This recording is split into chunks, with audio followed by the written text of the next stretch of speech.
Sir చాలా సందర్భాల్లో police స్టేషన్కి మనం అప్రోచ్ అయినప్పుడు ఒక కంప్లైంట్ ఇవ్వాలి అనుకున్నప్పుడు పోలీసులు యూజువల్లీ ఆ కంప్లైంట్ తీసుకోకపోవడం జరుగుతుంది. ఆల్దో అక్కడ డెఫినెట్గా కొంత తప్పు జరిగినప్పటికీ కూడా పోలీసులు తీసుకోనప్పుడు అటువంటి కంప్లైంట్ బాధితులకి ఎటువంటి లీగల్ రెమెడీ ఉంటుంది సార్, న్యాయపరంగా ఎటువంటి? సో మీరు అనేది ఏంటంటే పోలీస్ స్టేషన్కి వెళ్ళిన తర్వాత వాళ్ళు కంప్లైంట్ మేము రిజిస్టర్ చేయడం ఇది పెద్ద కంప్లైంట్ కాదు అని వాళ్ళ మనోభావాలు దెబ్బతిని ఇలా మాట్లాడితే ఆ మనిషి ఏం చేయాలని అడుగుతున్నాను. ఇమీడియట్గా వాళ్ళకి చట్టము ఒక ప్రొవిజన్ ఇచ్చింది. వీళ్ళు కోర్టుని ఆశ్రయించి దాన్ని ప్రైవేట్ కంప్లైంట్ అంటారు.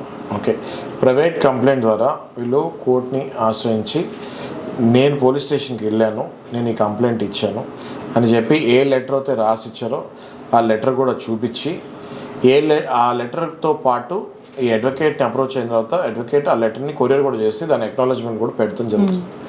అది పెట్టిన తర్వాత మనము కోర్టుని ఆశ్రయించి నేను ఎట్లా చేసినా కూడా వీళ్ళు కంప్లైంట్ తీసుకోవట్లేదు, ఇందులో ఈ కాగ్నిజెన్స్ ఉంది అంటే ఇందులో ఈ సమస్య నేను ఫీల్ అయ్యాను, నేను బాధపడ్డాను, ఇది నా మనోభావాలు దెబ్బ తిండి, ఈ సెక్షన్ కింద వాళ్ళకి శిక్ష పడాలి అని చెప్పి ఖచ్చితంగా కోర్టులో కనుక అడ్వకేట్ సరిగ్గా మాట్లాడి జడ్జి గారిని కన్విన్స్ చేయగలిగితే 100% వాళ్ళకి private complaint direction to police station for FIR అని వచ్చే ఛాన్సెస్ ఉంటాయి.